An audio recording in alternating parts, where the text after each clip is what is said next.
எங்கள் வாழ்வும் எங்கள் வளமும் மங்காத தமிழென்று சங்கே முழங்கு. எங்கள் பகைவர் எங்கோ மறைந்தார், இங்குள்ள தமிழர்கள் ஒன்றாதல் கண்டு பொங்கு தமிழர்க்கு இன்னல் விளைத்தால் சங்காரம் நிஜமென்று சங்கே முழங்கு. சங்கே முழங்கு, சங்கே முழங்கு, சங்கே முழங்கு.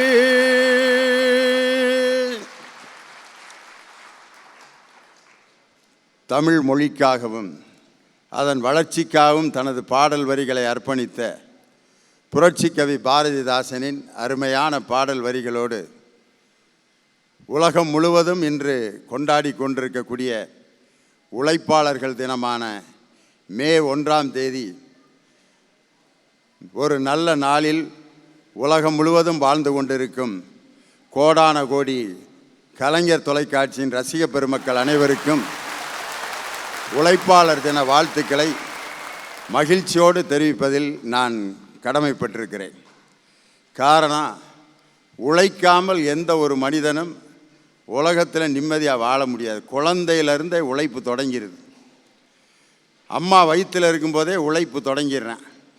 அம்மா வயிற்றில் உதைக்கிறேன், சீக்கிரம் என்னை வெளியே கூட்டி வா, பெரிய எம்சியாக இருக்குது, உன்னையை நம்பியே நாங்கள் சாப்பிட்டுக்கிட்டு இருக்க வேண்டியிருக்கு, சீக்கிரம் உன்னையை விட்டு வெளியே கொண்டு வான்ட்டு அம்மாவை உதைக்கிறான். என்ன காரணம்னா, அப்பயே உழைப்பு தொடங்கிடுது. கையை காலை அசைச்சு இந்த உலகத்துக்கு வரணும் அப்படின்னு ஆசைப்படுது ஒரு குழந்தை. அப்பயே அவனுடைய உழைப்பு தொடங்கிடுது. இன்றைக்கி அருமையான தலைப்பு, சமுதாய வளர்ச்சியை பெரிதும் தீர்மானிப்பது மனிதனுடைய உழைப்பா அறிவியல் வளர்ச்சியா? வளர்ச்சிங்கிறது ஒரு மனிதன் உயிரோடு இருக்கிறான் என்பதற்கு அர்த்தமே மனித சமுதாயத்தினுடைய வளர்ச்சி தான். அதுக்கு எது இன்றைக்கி துணை நிற்கிறது? அவனுடைய உழைப்பா அறிவியல் வளர்ச்சியா? இன்றைக்கி அதுதான் தலைப்பு. எல்லாத்துலேயுமே வளர்ச்சி இருக்குது. உதாரணத்துக்கு நீங்கள் பார்த்தீங்கன்னா திரைப்படத்தை எடுத்துக்கிறீங்க, பாட்டுகளை எடுத்துங்க. இன்றைக்கி கிட்டத்தட்ட ஆயிரக்கணக்கான பாடல்களை பாடி கின்ன சாதனை பெற்ற ஒரு தமிழ் பாடகி பி. சுசீலாவை இன்றைக்கி நம்ம நினச்சி பார்க்கணும். பாட்டு பாடி கின்ன சாதனை பெறுறது.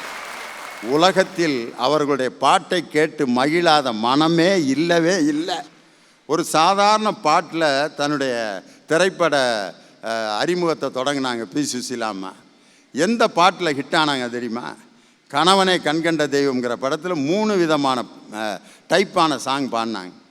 ஒன்று பாம்பு டான்ஸ் ஆடுறதுக்கு, எந்தன் உள்ளம் துள்ளி விளையாடுவதும் ஏனோ, கண்ணும் கண்ணும் ஒன்றாய் கூடி பேசும் விந்தை காணோம், எந்தன் உள்ளம் துள்ளி விளையாடுவதும் ஏனோ, கண்ணும் கண்ணும் ஒன்றாய் கூடி பேசும் விந்தை காணோம். டீடாங் டீடாங் டீடாங் டீடாங் டீடாங் டீடாங். இந்த படம் நடந்துக்கிட்டு இருக்கப்ப தேட்டருக்குள்ளே 2 தடவை பாம்பு வந்துருச்சான். அந்த அளவுக்கு அந்த மியூசிக். அதே படத்தில் பார்த்தீங்கன்னா ஒரு தாலாட்டு பாட்டு பாடியிருப்பாங்க, அன்பில் மலர்ந்த நல் ரோஜா கண்வழராயன் ராஜா. அதே படத்தில் தண்ணி போட்டு பாடுற மாதிரி ஒரு பாட்டு, உன்னை கண் தேடுத உறங்காமல மனம் நாடுத உன்னை கண் தேடுத. மியூசிக் டைரக்டர் சொல்லியிருக்காரு, இன்னும் கொஞ்சம் கிக்கு அவ்வளோ வரலிங்க, என்னால் குடிச்சிட்டு பாட முடியாதுங்க, ஏதோ என்னால் உணர்வுபூர்வமாக கொஞ்சம் அனுபவிச்சு தான் பாட முடியும். ஆனால் அந்த பாட்டை கேட்டாலே நம்ம மனம் அறியாமலேயே ஒரு போதையை உண்டாக்கும். அப்படிப்பட்ட சுசிலாமானுடைய பாட்டு எவ்வளோ வளர்ச்சி இன்னைக்கு. எத்தனை பாட்டு அவங்க பாடின பாட்டினுடைய வெரைட்டிஸ் சொல்லணும்னா அதுக்கு ஒரு தனி பட்டிமன்றமே போடணும். ஒரு காலத்தில் தமிழர்களுடைய வாழ்க்கை எப்படி இருந்துச்சு? விருந்தாளிகள் வந்தால் சந்தோஷமாக வரவேற்றான். அடையா வாசல் நெடும்பெரும் கதவுன்னு இருந்துச்சு. விருந்து புறத்த தானுண்டல் சாவா மருந்தனினும் வேண்டர் பற்றுன்னா. வெளியில் விருந்தினர் உட்காந்துருக்கும் பொழுது மிகப்பெரிய சாப்பாடாக இருந்தால் கூட அவங்கள வச்சுக்கிட்டு சாப்பிட்றது நல்லதில்லை அப்படின்ட்டு வாழ்ந்தவன் தமிழன். ஆனால் இன்றைக்கி என்ன செய்கிறான்னா, யாராவது கெஸ்ட்டு வர்றதுக்கு முன்னாடியே இவன் ஹோட்டலில் வாங்கி எல்லாத்தையும் சாப்பிட்டு முடிச்சுட்டு அவனுக்கு வெறும் சோறு ரசம் மட்டும் வச்சுருக்கான். வந்தோன்னு சொல்கிறான், நாங்கள் எப்பயுமே நைட்டில் ஒயிட் ரைஸ் ரசம் தாங்க சாப்பிடுவோம். அப்படியா, உடம்புக்கு ரொம்ப நல்லதோ அப்படின்னு. அதுக்கு இல்லை, உனக்காக தான் இது, நாங்கள் ஏற்கனவே புரோட்டா பிரியாணிலாம் தின்னு விட்டோம் அப்படின்னு. காலம் இன்னைக்கு அப்படி ஆகிப்போச்சு. அடையா வாசல் நெடும்பெரும் கதவுன்னு இருந்த வாழ்க்கை மாறி இன்னைக்கு ஒரு கதவுல ஒரு சின்ன கண்ணாடி வச்சு வர்றவங்க யாருன்னு பார்த்துட்டு தான் கதவை திறக்கிறேன். மத்தியானம் 1:30க்கு ஒரு ஆள் வர்றாரு. அவர் பசியோடு வர்றாருன்னு கண்டுபிடிச்சிட்டான். வீட்டில் வந்து கொஞ்சோண்டு தான் சாப்பாடு இருக்கு. அவரை எப்படியாவது கடத்தணும்டான்ட்டு கதவை திறந்தோன்னு ஒரு டயலாக் விட்டான். மாமா வாங்க மாமா, நீங்கள்லாம் நம்ம வீட்டில் சாப்பிட சொன்னால் சாப்பிடவா போகிறீங்க அப்படின்ட்டான். உள்ளே நுழைஞ்சொன்னே வந்தவன் இவனை கூட விவரமானவன். அப்படியே சொன்னாலும் நீ என்ன விட்டுறவா போகிற, சோறு போடாமல் மாமனை அனுப்பிடுவியா? அதுக்கு இவன் அப்படியே சாப்பிட்டாலும் பிள்ளைய 500 600 கொடுக்காமையா போயிடுவேங்கிறான். 50 ரூபாய்க்கு சோறு போட்டு 600 ரூபாய்க்கு அடி போடுறேன். அதுக்கு வந்தவன் சொல்லியிருக்கேன், அப்படியே கொடுத்தாலும் உன் பிள்ளைய என்ன வாங்கவா போகுது, ரோசாக்கார பிள்ளையங்கிறான். கடைசி வரைக்கும் இவனும் சோறு போடல, அவனும் காசு கொடுக்கல. வாயிலேயே ரவை வாங்கி உப்புமா கிண்டிக்கிட்டு இருக்கான். இன்றைக்கி பாருங்கள், வாயில் ரவை வாங்கி உப்புமா கிண்டுற ஆளுக்கு தான் இன்றைக்கி காலமாகி கிடக்குது. எல்லாம் வாயிலே தான், ஒன்று திட்டத்தில் ஒன்று செயல்பாட்டை காணோம், வாயிலே தான் இல்லை. அப்படி இப்படின்ட்டு நான் என்ன சொல்கிறேன்னா, வீடுகளில் வந்து விருந்தாளிகள்கிட்ட நம்மால் நடந்துக்கிறாங்கிறது தான் நான் சொன்னேன். வேறு எதையும் நீங்கள் தயவுசெய்து நினச்சிடாதீங்க. ஒரு காலத்தில் வரவு செலவு எப்படி நடந்துக்கிட்டு இருந்துச்சு, பேங்க்கில் ஒரு பணம் கட்டணும்னா வரிசையில் நின்று அந்த காசாளர்னு ஒருத்தர் இருப்பார். அந்த ஃபார்ம் ஃபில்லப் பண்ணி பணம் கட்டி அதுக்கப்புறம் டோக்கன் நம்பர் போட்டு, டோக்கன் நம்பர் 8 நம்மளுக்கு வந்து 32 இருக்கான். அது வரைக்கும் இப்படியே உட்காந்துருக்கேன். 32 அப்படின்னோன்னு நம்ம போவோம். டீ குடிக்க போயிடுவார். யார்? என் நம்பர் வர்றப்ப தான் டீ குடிக்க போவியாயா? டீ குடிச்சிட்டு அதுக்கப்புறம் வருவார். வந்துட்டு திருப்பி 33ன்ட்டார். ஐயோ 32 இல்லைங்க போட்டேன், இன்னும் ஒரு 2 டோக்கன் கொடுத்துட்டு அப்புறம் 32. 10:30 மணிக்கு போனவன் 12:50க்கு பணம் எடுத்துகிட்டு வந்தான். இன்றைக்கெல்லாம் ஏடிஎம் அப்படிங்கிறேன், ஒரு பட்டனை அமுக்கிறேன், ஒரு 3ஆம் கிளாஸ் போய் பணம் எடுத்துகிட்டு வர்றாயா ஏடிஎம்மில். 5000 ரூபா எடுத்துகிட்டு வாடா, நம்பர் என்ன அப்படின்னா 1133 அப்படின்னா டெங் டெங் டெங் 5000 தட்டக்குன்னு வருது, எடுத்துகிட்டு வர்றேன். ஒரு காலத்தில் இதெல்லாம் நம்ம நினச்சி பார்த்தோமா? டெலி ஷாப்பிங். இங்கேருந்து நம்ம என்ன பொருள் வேணுமோ ஃபோனில் இப்படி அமுக்கியெல்லாம் வீட்டுக்கு அடுத்த நாள் மத்தியானம் கொண்டு வந்துடுறேன். அதுக்குன்னே டிவியில் பார்த்தா அந்த பொம்பளை பிள்ளைய விற்கிறத பார்க்கணும். உங்களுக்கு வயிறு மிகவும் பெரிதாக இருக்கிறதா? நாங்கள் கொடுக்குற ஒரு ரசத்தை வயிற்றில் தடவுங்கள், இதோ கொழுப்பு கரைகிறது பாருங்கள் அப்படின்னா மஞ்சள் அப்படியே கரைஞ்சிக்கிட்டே இருக்கேன். 15 நாட்கள் எப்படி இருக்கிறார் பார்த்தையா அப்படின்னா அந்த அம்மா பேண்ட்டு போடுது, இவ்வளவு இடம் கேப் இருக்குது. நம்மால் பார்க்குறேன், எங்கடா இந்த மருந்து கிடைக்கும்? இதன் விலை ஒன்றும் அதிகமில்லை, 7999 ரூபாய் மட்டுமே அப்படிங்குது. அப்படி உங்களுக்கு வயிறு குறையவில்லை என்றால் பணம் திருப்பி தரப்படும். அந்த பிள்ளையை நம்ம எங்கே போய் தேடுறது பணம் திருப்பி வாங்கிறதுக்கு? இன்றைக்கெல்லாம் ஒரு பொருளை வாங்கிறது சாதாரண விஷயமாகி போச்சு. பட்டனை அமுக்குனா அடுத்த நாள் மத்தியானம் வீட்டுக்கு வந்துடுது. டெலி ஷாப்பிங். ஒரு காலத்தில் வந்து சிகரெட் அட்டையில் கணக்கு எழுதி வச்சு பலசரக்கு வாங்கினோம் நாங்கள். தேங்காய், பொட்டுக்கடலை, கருப்பட்டி, காப்பித்தூள் 15 அட்டை. எங்கள் அப்பா சம்பளம் வாங்கினோன்னே அவர் செட்டியார் கடையில் அந்த 15 அட்டையும் டோட்டல் போட்டு எங்கள் குடும்ப செலவை பட்ஜெட்டை அவர் தீர்மானிச்சிருப்பார் 5 சிகரெட் அட்டையில். இன்றைக்கி பார்த்தீங்கன்னா கம்ப்யூட்டர் வந்த பிற்பாடு எல்லாம் வளர்ந்துருச்சு. ஓட்டு போகிறத எடுத்துக்கங்க, வாக்குச்சீட்டு மாறி இன்றைக்கி பார்த்தீங்கன்னா மிஷின் வந்துருச்சு, ஓட்டிங் மிஷின். ஆனால் ஒன்று மட்டும் இன்னும் மாறலை, இன்னும் அந்த சின்னம் மாறவே இல்லை. என்னைக்கு வேட்பாளர் பேரை வாசித்து மக்கள் வந்து ஓட்டு போடுறாங்களோ அன்னைக்கு தான் உண்மையான அரசியல் தலைவர் நமக்கு கிடப்பான். எங்கே வாசிக்க முடியுது? சில பேர்லாம் சின்னம் கிடைக்காம கொடுத்துருப்பாங்க. சின்னம் ஒரு ஆளுக்கு கொடுத்துட்டான், கிணறு சின்னத்தை கொடுத்துட்டான். அவர் எப்படி ஓட்டு கேட்டார் தெரியுமா? அம்மா கிணத்துல போடுங்க, அம்மா கிணத்துல போடுங்க, மறந்துடாமல் கிணத்துல போட்டுருங்க ஐயா. ஒரு வயசான அம்மா சொல்லுது, உனக்கு போடுறதும் ஒன்று தான், கிணத்துல போடுறதும் ஒன்று தான். இன்னைக்கு வர்றவையோ என்னைக்கு வரப்போறையோ அப்படின்னு. என்ன காரணம்னா மனுஷனுக்கு வேட்பாளர் பேரை வாசிக்க தெரில, அதுதான் காரணம். அதே நேரத்தில் உழைப்பு இன்னைக்கு ஒரு மனிதனுக்கு எவ்வளோ தேவைப்படுது அப்படிங்கிறத நம்ம வாழ்க்கையில் கண்கூடாக பார்க்குறோம். நாளை காலையில் இந்த சென்னையினுடைய பீச் ரோட்டில் நீங்கள் பார்த்தீங்கன்னா இந்த ஏரியாவில் இருக்க விஐபியை பூரா டவுசரை போட்டு என்னத்தையோ பிடிக்க போகிற மாதிரி கிளம்பி போயிட்டுருப்பாங்க. அப்போ எங்கே போகிற? போய்கிட்டு இருக்கானப்பா. ஏன் போகிற? போகலைன்னா போய் சேர்ந்துருவேன்ட்டார் டாக்டர், அதான் கிளம்பி போகிறேன். அவர் யார்? அவர் தான் எனக்கு சொல்லி கொடுத்த டாக்டர். அந்த வாராரு பாரு, அவர் வகுரை தள்ளிட்டு இவ்வளோ பெருசாக கிளம்பி போகுது. ஒரு 50 வருஷத்துக்கு முன்னாடி இப்படி போனாங்களா? என்ன காரணம்னா உழைப்பிலேருந்து மனிதன் தன்னை அப்படியே விலக்கிட்டான். இன்னைக்கு எல்லாத்துக்கும் எந்திரமாயிருச்சு. அதனால தான் இன்றைக்கி உழைப்பா அறிவியல் வளர்ச்சியா, அதுதான் இன்றைக்கி அருமையான தலைப்பு. அருமையாக பேச வந்திருக்காங்க. சமுதாய வளர்ச்சியை பெரிதும் தீர்மானிப்பது மனித உழைப்பா அறிவியல் வளர்ச்சியா என்ற அணியில் மனித உழைப்பு தான் அப்படிங்கிற அணிக்கு தன்னுடைய கருத்துக்களை வழங்க பேராசிரியர் விஜயகுமார் உங்களுடைய கரவொலியோடு மேடைக்கு வருகிறார். நடுவர் அவர்களே, சமுதாய வளர்ச்சியை தீர்மானிப்பது எது என்று ஒரு நல்ல கேள்வியை நீங்க கேட்டிருக்கிறீங்க.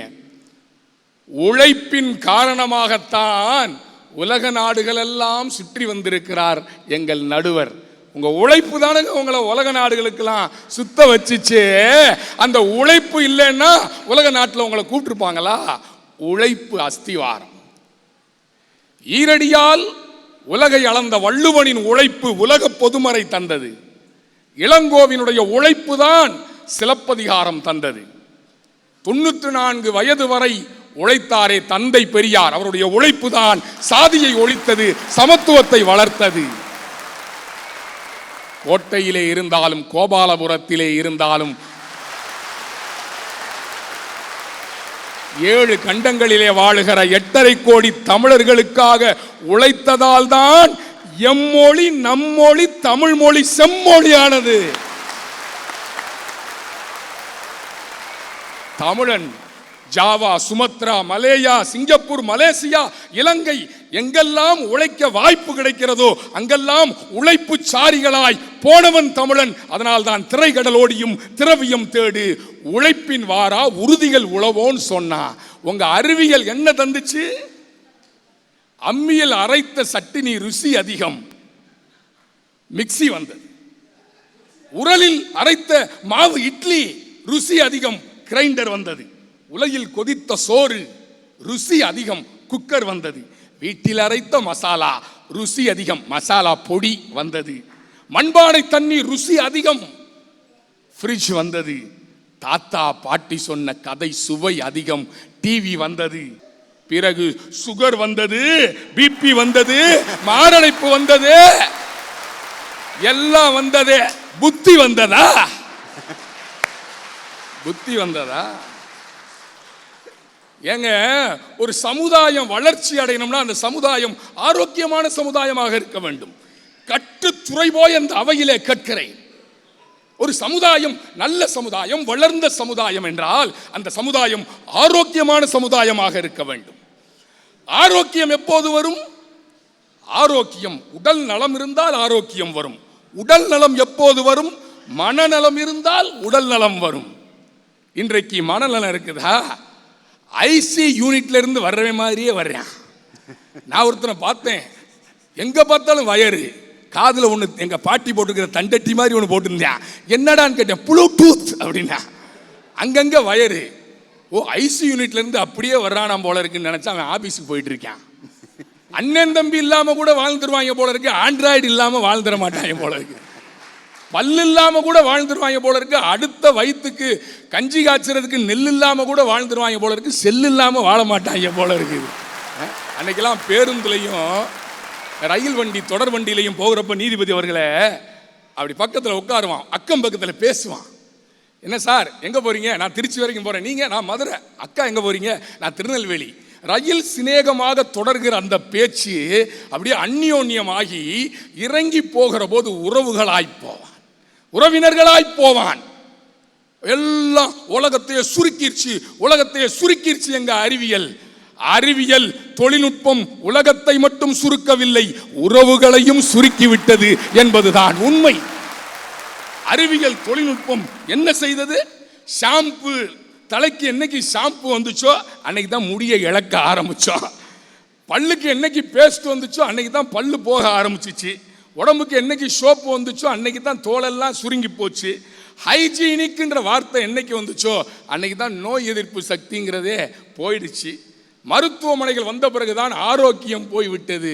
உண்மையா இல்லையா? இன்னைக்கு அறிவியல் தொழில்நுட்பம் விளையாட்டு அழிச்சிருச்ச. குழந்தைகள் பூரா வீடியோ கேம்ஸ்ல இருக்கிறான். நடக்குதா இல்லையா?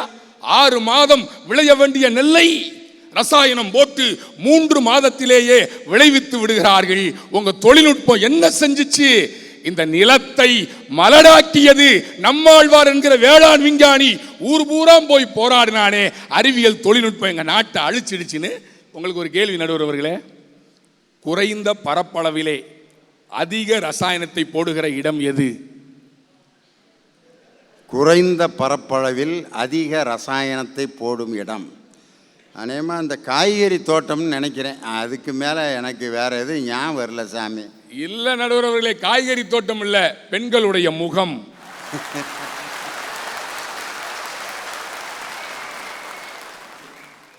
மண்ணை இழந்தோம், விண்ணை இழந்தோம், காற்றை இழந்தோம். தாமிரபரணி எங்கள் தாய் ஆறு. அந்த ஆற்றை உங்கள் அறிவியல் ஆழ்குழாய் கிணறு மூலம் சுரண்டி கொண்டிருக்கிறது, நீரை எல்லாம் உறிஞ்சிக் கொண்டிருக்கிறது. ஐபாடையும் ஆண்ட்ராய்டையும் சாப்பிட முடியாது, விஸ்டோவையும் விண்டோவையும் சாப்பிட முடியாது. இயற்கையை நோக்கி திரும்புங்கள். மனிதன் உழைப்பினால் தான் உன்னதத்திற்கு வர முடியும். உங்கள் அறிவியல் என்பது ஒத்து வராது. ஒரே ஒரு செய்தியோடு நான் முடிக்க ஆசைப்படுகின்றேன். மனித உழைப்பு என்கிறது மக்களை போய் நேரா சந்திச்சு மக்களுக்கு உதவி செய்வது. உங்கள் அறிவியல் வளர்ச்சி என்பது ஏசி மேடையில் நின்றுக்கிட்டு ரிமோட்ல ஆன் பண்றது. அதுதான் உங்களுடைய அறிவியல் வளர்ச்சி என்று சொல்லி நல்லதொரு தீர்ப்பை இந்த மாமன்றம் எதிர்பார்ப்பதைப் போல நானும் எதிர்பார்க்கிறேன் என்று சொல்லி, மனித உழைப்பு தான் அஸ்திவாரம், வாய்ப்பு, அறிவியல் என்பது அழிவு என்று சொல்லி நல்ல தீர்ப்பிற்கு எதிர்பார்த்து விடைபெறுகின்றேன். நன்றி, வணக்கம். விஜயகுமார் ஓப்பனிங்கில் என்னென்னமோ பேசிட்டு ஃபினிஷிங்கில் வச்சார் பாருங்க ஒரு பஞ்சு. இப்போ பட்டிமன்ற தலைப்பை மாற்றிட வேண்டியதுதான். உழைத்து மக்களை சந்திப்பது அவசியமா, இல்லை வீட்டில் அமர்ந்து காணொளி காட்சியில் பார்ப்பது அவசியமா அப்படின்ட்டு ஒரு தலைப்பு போட்டால் சரியாக வரும்னு நினைக்கிறேன் நான். ஓடி விளையாடு பாப்பா, நீர் ஓய்ந்திருக்கல் ஆகாது பாப்பா, கூடி விளையாடு பாப்பா, ஒரு குழந்தையை வையாதே பாப்பா, காலை எழுந்தவுடன் படிப்பு, பின்பு கனிவு கொடுக்கும் நல்ல பாட்டு, மாலை முழுதும் விளையாட்டு, இதை வழக்கப்படுத்தி கொள்ளு பாப்பா.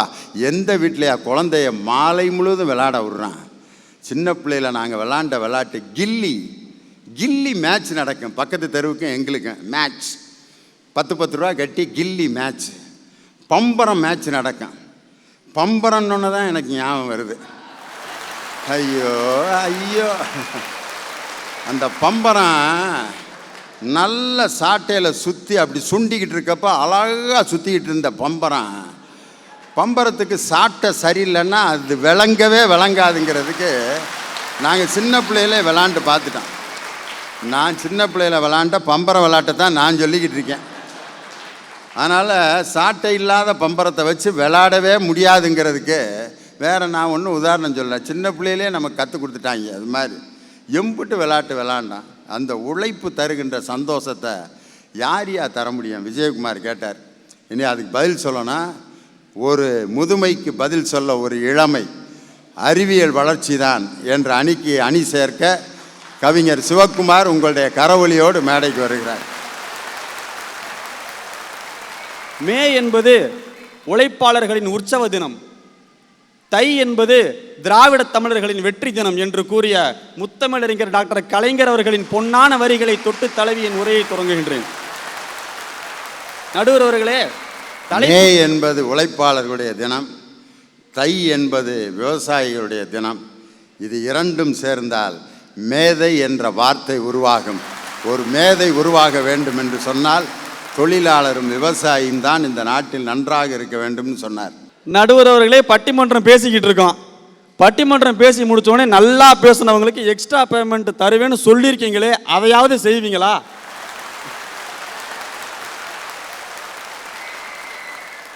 ஐயா, ஆனால் நாங்கள் அப்படி கிடையாது. நாங்கள் சொல்கிறத தான் செய்வோம், செய்கிறத தான் சொல்லுவோம். எதிரணியில் எங்கள் அண்ணன் விஜயகுமார் பேசிட்டு போய் உட்காந்தாரு. குறைந்த பரப்பளவில் அதிகப்படியான ரசாயனம் பூச்சி எங்கே இருக்குது? பெண்கள் முகத்தில் இருக்குது அப்படின்ட்டு உட்காந்தாரு. ஒன்றும் இல்லை, நாங்கள் எல்லாம் பட்டிமன்றத்துக்கு கிளம்பி உள்ள அறிவாலயத்துக்கு உள்ள ரூம்குள்ளே உள்ளே போகிறோம். முதலாக மேக்கப் போடுறதுக்கு அவர் தான் உட்காந்துருந்தார். அவருக்கு மட்டும் மேக்கப் போடுறதுக்கு அரை மணி நேரம் ஆச்சு. இல்லைன்னு சொல்ல சொல்லுங்க அவரை. எங்கே தைரியம் இருந்தா இப்போ போய் மூஞ்சியை கையில் விட்டு வந்து உட்கார சொல்லுங்க பார்ப்போம். தப்பா நினச்சிக்காதீங்கண்ணே. அழகில்லாதவனை கூட அழகாக காட்டுவது தான் எங்களுடைய அறிவியல்னு நான் சொல்ல வந்தேன், வேற ஒன்றும் கிடையாது. ஐயா, இன்னைக்கு சமூக வலைதளங்கள் எப்படி முன்னேறி இருக்கு அப்படிங்கிறதுக்கு நான் ஒரு உதாரணம் சொல்கிறேன். அழகான ஒரு உதாரணம். முன்பெல்லாம் ஒரு தமிழ் படம் ரிலீஸ் ஆகுது அப்படின்னா அதோட விமர்சனத்தை தெரிஞ்சுக்கிறதுக்கு எப்படியும் ஒரு 2 நாள் 3 நாளைக்கு மேலே ஆகும். ஆனால் இப்போலாம் அப்படி கிடையாது. ஒரு படம் ரிலீஸ் ஆகுது அப்படின்னா படம் ரிலீஸ் ஆன 3வது மணி நேரத்தில் ஃபேஸ்புக்கு, ட்விட்டரு, வாட்ஸ்அப்னு எல்லாத்துலேயும் ரிலீஸ் பண்ணி விட்டுறான் ரிவ்யூவை. நம்ம எல்லாத்தையும் தெரிஞ்சுக்கிறோம். ஆனால் என்னை மிக மிக கவர்ந்த ஒரு விமர்சனத்தை நான் உங்கள்கிட்ட சொல்கிறேன். ஃபேஸ்புக்கில் பார்த்தேன். சூப்பர் ஸ்டார் ரஜினிகாந்த் நடித்த எந்திரன் திரைப்படம் எல்லாம் பார்த்துருப்பீங்க. அந்த படத்துக்கு ஒரு விமர்சனம் போட்டுருந்தான் பாருங்க அழகா. இந்திரன் கெட்டதும் பின்னாலே, சந்திரன் கெட்டதும் பின்னாலே, இந்த எந்திரன் கெட்டதும் பின்னாலேன்னு எழுதியிருந்தாங்க. 300 கோடி போட்டு சங்கர் எடுத்த படத்தை 3 வரியில் முடிச்சுட்டு போயிட்டாங்க பையா. இதுதான் எங்களுடைய அறிவியல் வளர்ச்சி. ஐயா, இப்படி தான் ஒரு தமிழ் பாடல், அழகான ஒரு பாடல் இளைய தளபதி விஜய் பாடியிருப்பாரு. கூகுள் கூகுள் பண்ணி பார்த்தேன் உலகத்தில், இவ போல இங்க இன்னொருத்தி பிறந்ததில்லை. அட யாகு யாகு பண்ணி பார்த்தும் இவளை போல எந்த கிரகத்திலும் இன்னொருத்தி கிடைக்கவில்லை.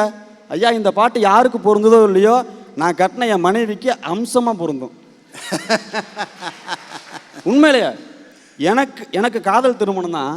ஆனால் எனக்கு அமைஞ்ச மாதிரி ஒரு மனைவி உலகத்தில் யாருக்குமே அமைய மாட்டாங்க நடுவர் அவர்களே. உண்மையிலே உலகத்தில் பொழைக்க தெரிஞ்ச மனுஷன் நீ ஒரு ஆள் தாயா.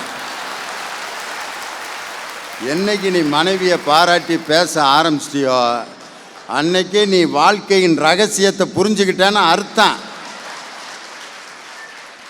உண்மையிலே தான் சொல்கிறேன். கல்யாணத்துக்கு முன்னாடி கூட என்னை நேருக்கு நேர் பார்த்து பேசினவ கல்யாணத்துக்கு அப்புறம் குனிஞ்சதால நிமிர மாட்டா. எப்படி தெரியுமா? சூச்சமத்தை சொல்கிறேன் கேட்டுக்கங்க. கல்யாணத்தன்னைக்கு கையில் ஒரு ஸ்மார்ட் ஃபோனை வாங்கி கொடுத்து கிஃப்டாக கொடுத்துட்டேன். அன்னைக்கு குனிஞ்சவன் தான் இன்னும் நிமிந்தே பார்க்கல. குடும்ப ரகசியம் எதுதானா? ஸ்மார்ட் ஃபோன் வாங்கி கொடுத்தாராம், அப்போ இருந்து குனிஞ்சதான் இன்னும் நிமிரவே இல்லையா. ஐயா, இங்கே உட்காந்துருக்காங்களே 3 பேர் உழைப்புன்னு பேச, இவங்க நான் சொன்னால் கேட்க மாட்டாங்க. ஏன் நீங்கள் சொன்னால் கூட கேட்க மாட்டாங்க. ஆனால் கண்ணதாசன் சொன்னால் கண்டிப்பாக அவங்க கேட்பாங்க. கண்ணதாசன் தன்னோட பாடல் வரிகளில் அழகாக எழுதியிருப்பார்.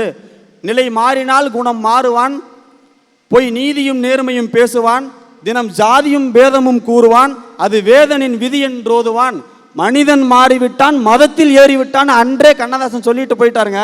இன்னைக்கு வந்துட்டு மனித உழைப்புன்னு இவங்க பேசிட்டு இருக்கா. நாங்கள் எப்படி ஒத்துக்கிறது? அறிவியலுக்கு கண்ணதாசன் எழுதின மாதிரி ஒரு பாட்டை இனி வேற எந்த கவிஞன் எழுத முடியாது. பறவையை கண்டான், விமானம் படைத்தான், பாயும் மீன்களில் படகினை கண்டான், எதிரொலி கேட்டான், வானொலி படைத்தான், எதனை கண்டான்? மதங்களை படைத்தான், எதனை கண்டான்? பணம் தன்னை படைத்தான். மனிதன் மாறிவிட்டான், மதத்தில் ஏறிவிட்டான். வந்த நாள் முதல் இந்த நாள் வரை வானம் மாறவில்லை, வான்மதியும் மீனும் கடல் காற்றும் மலரும் மண்ணும் கொடியும் சோலையும் நதியும் மாறவில்லை, மனிதன் மாறிவிட்டான். ஓ ஓ அப்படியே சயின்ஸை எப்படி வளர்ந்துச்சுங்கிறத அவ்வளவு அழகாக கண்ணதாசன் பாவ மன்னிப்பில் எழுதியிருப்பார். இந்த காலத்தில் நீங்கள் பெண் துணை இல்லாத ஆணை கூட பார்த்துடலாம், ஆனால் பெண் டிரைவ் இல்லாத ஆணை நீங்கள் பார்க்கவே முடியாது. ஆண் துணை இல்லாத பெண்ணை கூட பார்த்துடலாம், ஆனால் ஆன்லைனில் இல்லாத பெண்ணை நீங்கள் பார்க்கவே முடியாது. இதுதான் அறிவியல் வளர்ச்சி. இன்னைக்கு நாங்கள் அறிவியல் வளர்ச்சின்னு பேசுகிறவங்க தான், ஒத்துக்கிறோம். அறிவியல் வளர்ச்சின்னு பேசுகிறவங்க தான். அறிவியல் வளர்ச்சின்னு பேசுகிற நாங்கள் மைக்கில் பேசிக்கிறோம். மனித உழைப்பேன்னு பேசுகிறவங்க பேசும்போது மைக்கை மட்டும் ஆஃப் பண்ணி விட்ருங்க.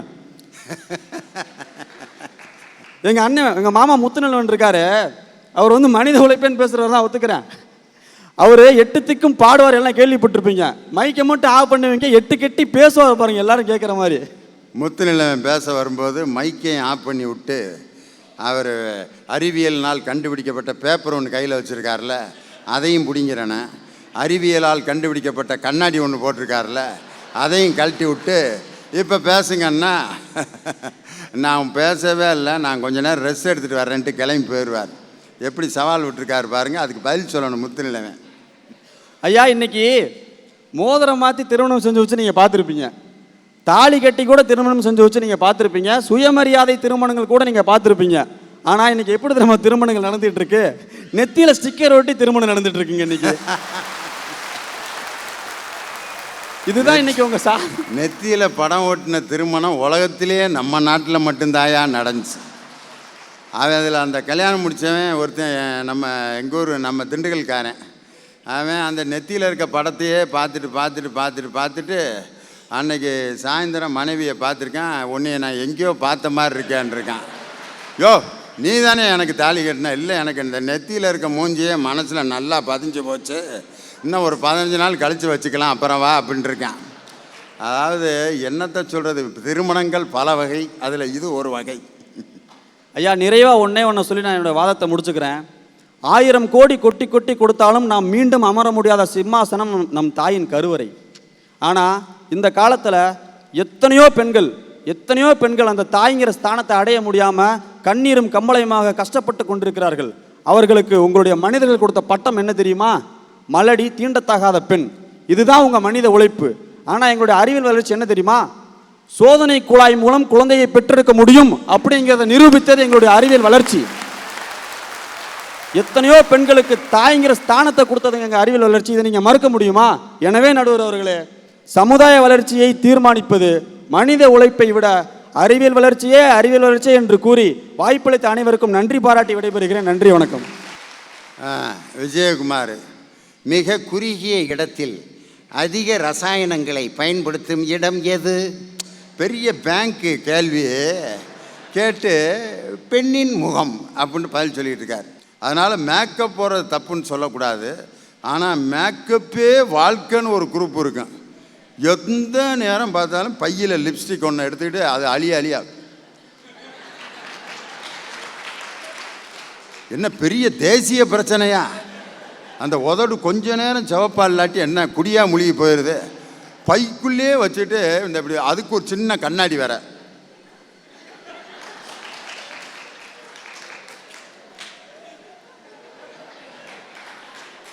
வயசு 68 அந்த அம்மாளுக்கு. நான் பார்த்தேன் பஸ்ஸில் உட்காந்து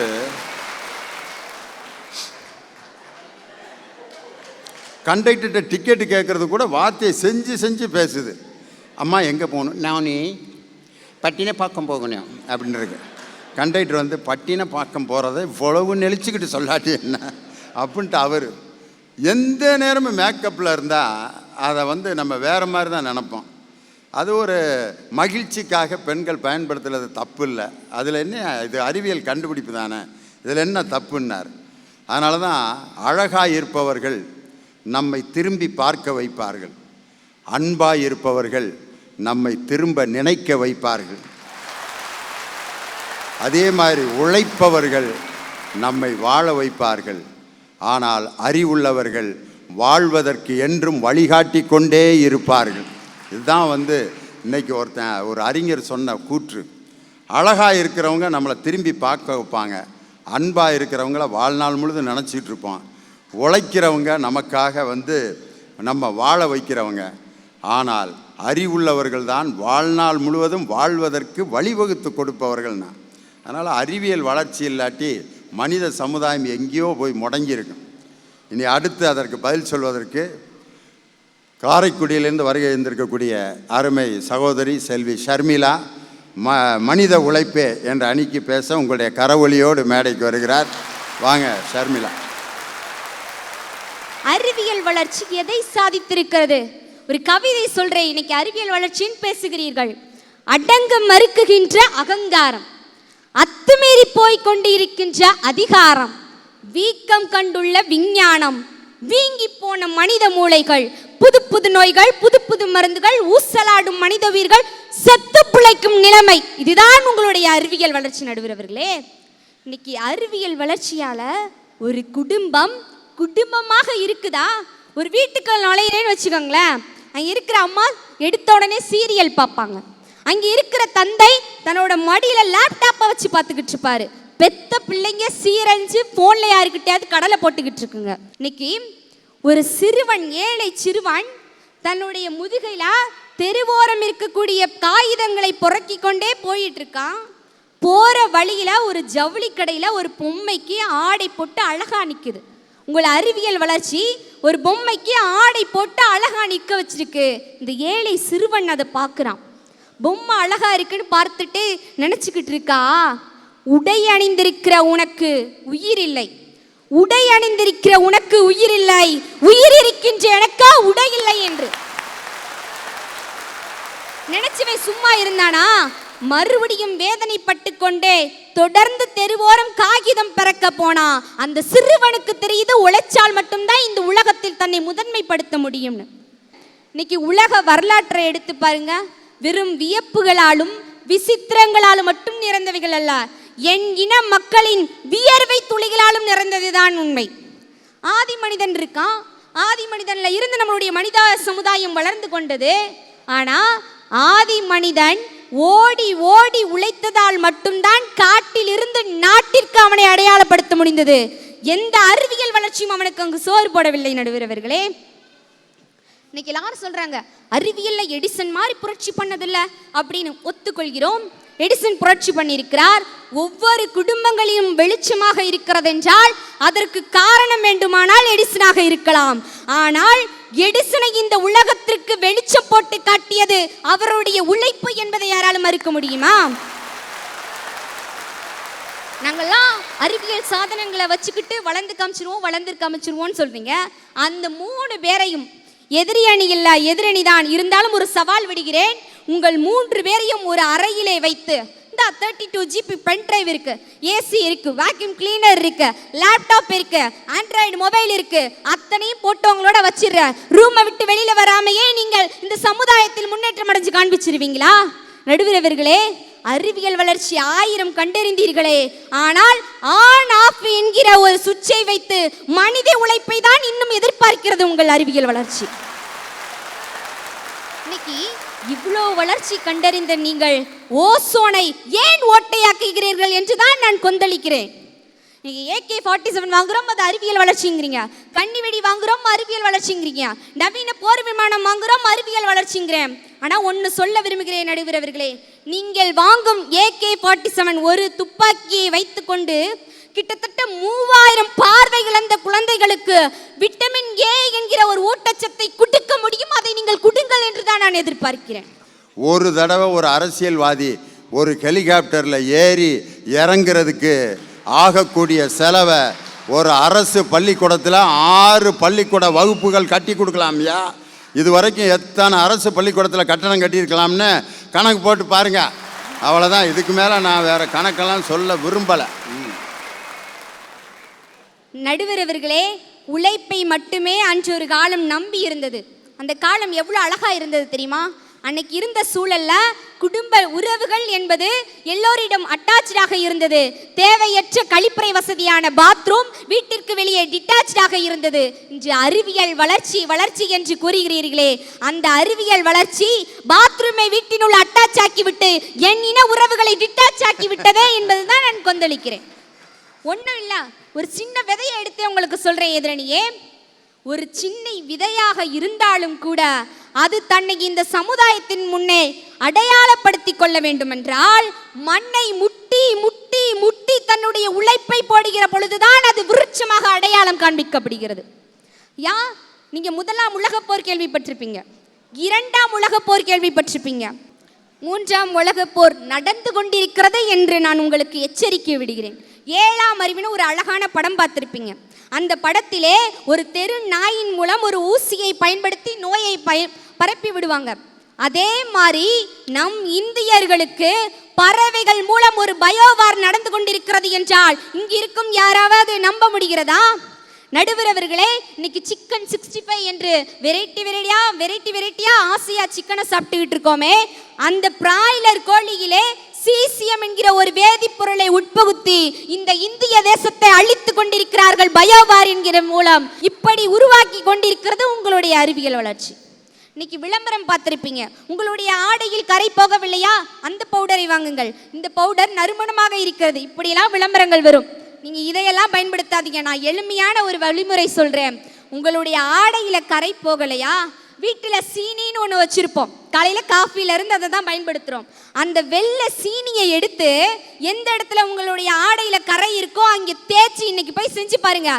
கரையில தேய்ச்சி பார்த்தீங்கன்னா ஒரு கரை இருக்காது நடுவர் அவர்களே. அந்த கரையை அழிக்கக்கூடிய அந்த சீனி மிகப்பெரிய அறிவியல் வேதிப்பொருள். கருப்பட்டியை மட்டுமே உண்ட நாம் அறிவியல் வளர்ச்சியால் அந்த சீனியை சாப்பிட்டு இருக்கோம். ஒரு கரையை நீக்குகிற பவர் ஒரு சீனிக்கு இருக்கிறது என்றால் எப்பேற்பட்ட வேதிப்பொருளை காலையில் காஃபியில் இருந்து இரவு படுக்கும் பால் வரை பயன்படுத்துகிறோம் என்றால் எவ்வளவு பெரிய பிரச்சனைக்கு நாம் வழிவகுத்து கொண்டிருக்கிறோம் என்பதை உணருங்கள். கரிகாலனுடைய உழைப்பு தான் இன்னைக்கு எல்லாரும் முன்னாடியும் கல்லணையை அறிமுகப்படுத்தியிருக்கிறது. இளங்கோவடிகளுடைய உழைப்பு தான் இன்றைக்கு கண்ணகி கற்பு கரசியாய் வாழ்ந்தாள் என்று போட்டி காண்பித்திருக்கிறது. ஒரு சிறு தேனியா இருந்தா கூட அதோட உழைப்பை போடுகிற பொழுதுதான் தேன்கூடு என்று ஒரு சுவை மிக்க பொருள் தெரிகிறது. ஏனோ இந்த மூவேந்தர்களுக்கு தெரியவில்லை. சமுதாய வளர்ச்சிக்கு உழைப்பு மட்டும்தான் முக்கிய காரணம் என்று கூறி வாய்ப்பு நாளைய அத்துணை நல்லுள்ளங்களுக்கும் என் நன்றியை கூறி விடைபெறுகிறேன். நன்றி. இப்போ ஒரு மென்பொருள் கண்டுபிடிச்சிருக்கானா, புருஷன் எங்கே போனாலும் மனைவிக்கு காட்டி கொடுத்துருமா. என்ன ஆக நம்ம பொழப்ப யோசனை பண்ணி பாருங்களேன். எங்கே போனாலும் காட்டி கொடுத்துருமா, அப்படி ஒரு வச்சிருக்குமா. அவன் எங்கேயா போய் நிற்பான், யோசனை பண்ணி பாருங்களேன். இன்னும் இப்படி ஒரு மிஷின் வர வர குடும்பம் நிம்மதியாக இருக்கும்னு நினைக்கிறீங்க.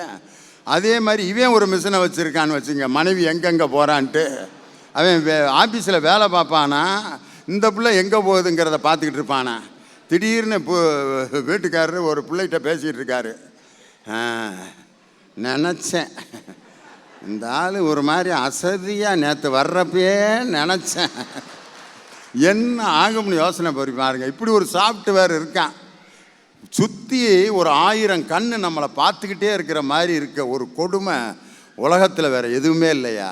மனுஷனுக்கு சுதந்திரமான ஒரு வாழ்க்கை, சுதந்திரமாக நடந்து போகணும், சுதந்திரமாக சுவாசிக்கணும்.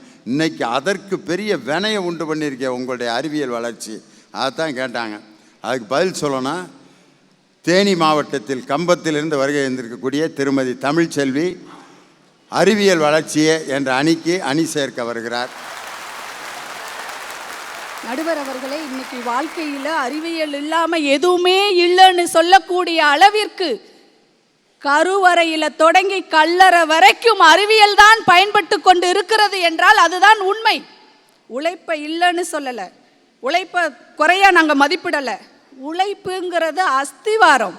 அஸ்திவாரத்தை மட்டும் வச்சுக்கிட்டு குடியிருக்க முடியுமா? ஆனால் எங்களுடைய அறிவு வளர்ச்சிங்கிறது அந்த அஸ்திவாரத்திற்கு மேல் கட்டப்படுகின்ற வண்ண கட்டிடம். அந்த கட்டிடம் இருந்தால் தாங்க ஒவ்வொருத்தரும் குடியிருக்க முடியும். அதில் இல்லை அப்படின்னா, ஒரு ஜோக்கில் சொல்லுவான் வடிவேல் ரொம்ப அழகா, பில்டிங் ஸ்ட்ராங்கு பேஸ் மட்டும் வீக்கு. அந்த அஸ்திவாரம் கூட எங்களுடைய அறிவு கலந்து இருந்தால்தான் ஸ்ட்ராங்கு, இல்லைன்னா அது வேஸ்ட்டு. குயவன் மண்பானை செய்வாங்க ஐயா. அந்த குயவன் மண்பானை செய்வதே எதிரணிக்காரவங்க எங்களோட உழைப்புன்னு சொல்லுவீங்க. ஆனால் அதில் கூட எங்களுடைய அறிவியல் கலந்திருக்கிறது என்பதுதான் உண்மை. அதை எப்படி செய்யணும், அந்த நேர்த்தி, இங்கிட்டும் சாஞ்சிடக்கூடாது இங்கிட்டும் சாஞ்சிடக்கூடாது. அதே மாதிரி அந்த மண்ணை குலைப்பதில் கூட எந்த அளவு ரேஷியோ அந்த இலக்கம் இருக்க வேண்டும் என்பதுதான் அந்த அறிவு என்றால் அனைத்திலும் அறிவியலே கலந்திருக்கிறது என்பதுதான் உண்மை. விளையாட்டுத்துறை எல்லாரும் போய் விளையாடுறோம். ஆனால் விளையாடுற எல்லாரும் ஜெயிக்கிறாங்களா அப்படின்னா இல்லை. அதிலும் கூட தன் அறிவு நுட்பத்தை பயன்படுத்தி ஒவ்வொரு விளையாட்டுக்கும் ஒவ்வொரு நுணுக்கம் இருக்கும். அந்த நுணுக்கத்தை யார் பயன்படுத்துகிறார்களோ அவர்கள்தான் வெற்றி பெறுகிறார்கள். அங்கும் அந்த அறிவு தான் வெற்றியை ஈட்டு தருகிறது என்றால் அதுதான் உண்மை. இதுக்கு ஒரு உதாரணங்க ஐயா. இப்போ நடந்த 20-20 கிரிக்கெட், அதில் இந்திய அணி ஒரு போட்டியில் தோல்வியின் விளிம்புக்கே வந்துருச்சு. ஆனால் அந்த இறுதி நிலையில் கூட கேப்டனினுடைய மதிநுட்பம் அந்த அணியையே பெரட்டி போட்டு வெற்றி வாகை சூட செய்ததென்றால் அதுதான் எங்களுடைய அந்த அறிவு வளர்ச்சி ஐயா. ஐயா, இந்த நிகழ்ச்சியில் வந்து கலந்துக்கிறனுன்னா உடல் உழைப்பு மட்டும்தான் முக்கியம் என்றால் நீங்கள் ஒரு மாதத்துக்கு முன்னாடியே கடிதம் போட்டிருக்கணும். அந்த கடிதம் போய் ஒரு 20 நாள் ஆகும் அவங்கள போய் சேர்றதுக்கு. உடனே அவங்க சேர்ந்த உடனேயே மூட்டை முடிச்செல்லாம் கட்டிக்கிட்டு கட்டுச்சோறையும் கட்டிக்கிட்டு கிளம்பணும். ஏன்னா அப்போ தான் நடந்தே வந்து ஒரு 20 நாள் 25 நாள் கழித்து சென்னைக்கு வந்து சேர முடியும். அப்படியே சேர்ந்தாலும் அறிவியல் வளர்ச்சி வேணான்னா அவங்க சொல்கிறத நீங்கள் கேட்கலாம், நீங்கள் சொல்கிறத அவங்க கேட்கலாம். இந்த அளவுக்கு தான் இருக்க முடியும். ஆனால் இன்று அவர்கள் பேசக்கூடிய பேச்சை உலகில் உள்ள அத்தனை தமிழ் மக்களும் கேட்கிறார்கள் என்றால் அது எங்களுடைய அறிவியல் வளர்ச்சி இல்லையா ஐயா? சுட்டு இருக்கிற இந்த வெயில் காலத்தில் கூட இவ்வளவு சோகமாக வந்து உட்காந்து பேசக்கூடிய வசதிகளை ஏற்படுத்தி தந்திருப்பது எங்கள் அறிவியல் வளர்ச்சி ஐயா. அந்த குழந்தையில கூட சொல்லுவாங்க நடைமுறையில் மூத்தது மோளை இளையது காலன்னு சொல்லிட்டு. அதில் கூட எங்கள் அறிவியல் எப்படி இருக்குன்னு பாருங்கய்யா. ஒரு மணப்பெண் புதுசாக கல்யாணம் ஆகிருக்கும், புகுந்த வீட்டுக்கு போகிறாங்க, புது இடம், புது உறவுகள், புதுவிதமான வாழ்க்கை, ஒரு பதட்டத்தோட பயத்தோடு அந்த பொண்ணு போகுங்கய்யா. அந்த நேரத்தில் கருத்தரிப்பதனால் அந்த பயமும் பதட்டமும் உணர்வு பூர்வமாக அந்த குழந்தைய பாதிக்குது. அதனால தான் மூத்த பிள்ளையெல்லாம் மோளையாவே பிறக்குது. அடுத்து அந்த அம்மாவுக்கு வரும் பாருங்க, அந்த பெண்ணுக்கு நம்ம அத்தை தானே, நம்ம நாத்துனா தானே, ஏன் நம்ம வீட்டுக்கார் தானே, எதையும் பாப்பன்னு சொல்லி ஒரு தைரியமும் தன்னம்பிக்கையும் ஒரு தில்லும் வந்தன தான் அடுத்தடுத்து குழந்தைங்க பிறப்பாங்க. அப்படியேமா வீரத்தோடையும். அதனால தாங்க காலை இளையது காலன்னு சொல்கிறோம். அந்த அளவிற்கு ஒரு பெண்ணின் உளம், அந்த மனநிலைகள் குழந்தையை பாதிக்கிறதை கண்டுபிடித்தது கூட உளவியல் சொல்லக்கூடிய எங்கள் அறிவியல் தாங்கய்யா. அதாவது வீட்டில் மூத்த பிள்ளை ஒரு பயந்தா சுபாவமாக இருப்பேன், 2வது பையன் அடங்க மாட்டாங்கிறதுக்கு இப்படி ஒரு அறிவியல் பூர்வமான விளக்கம் சொன்ன ஒரே பேச்சாளர் நீங்கள் தான். அதாவது இவங்க வீட்டுக்குள்ளே நுழையிறப்ப பயந்து பயந்து வர்றாங்களாம். யாரையும் அதை நம்ப முடியும்?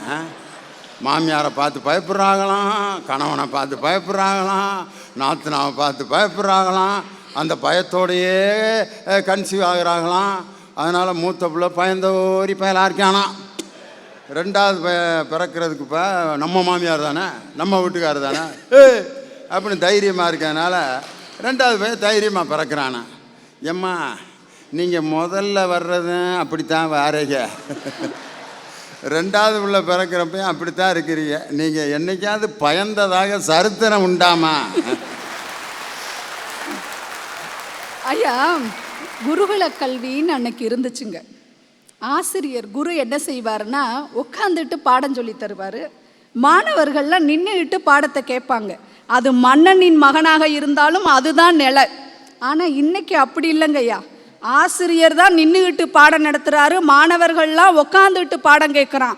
அதுவும் இஷ்டம் இருந்தால் கேட்கலாம், இல்லைன்னா ஃபிசிக்கலி ப்ரெசன்ட் மென்டலி ஆப்சண்ட்னு சொல்கிற மாதிரி கனவு உலகத்துக்கு கூட அவன் போயிட்டு வரலாம்.